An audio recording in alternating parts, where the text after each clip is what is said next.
Hindi ka katilaw. Kung itimpla si mong inuwa.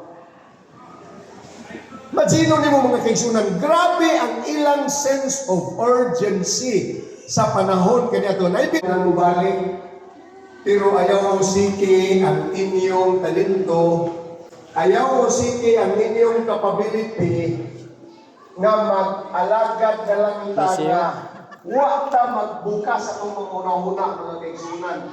Ang mga batanon, dili na ganahan ang inyo kay pastor, hapit mo balik ang inyo pastor. Isun tayo. Magdaladala na o piyak na. Managan na kayo sa mga manusaw na lang.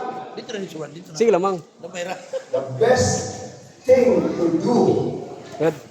Ang babag na silo ng sulat, nakaragin ko na occupy till I come. Kung nga may gitungkod na balay, hala, iwas na. Kung nga may gipaiswilan ng kabataan, papadayon na. Kung nga kayo mga handurawan sa imong profesyon, sa imong kurso, sa imong gana, o sa imong handog, nga mubalik ang Ginoo sa dili nga lugar. Sabi ninyo, in general, ang Pilipinas na mag-igsunan, Luzon, impoverished. Isa kasa na magwali, pag-ingon mo nga, Brad, ano ito nas langit?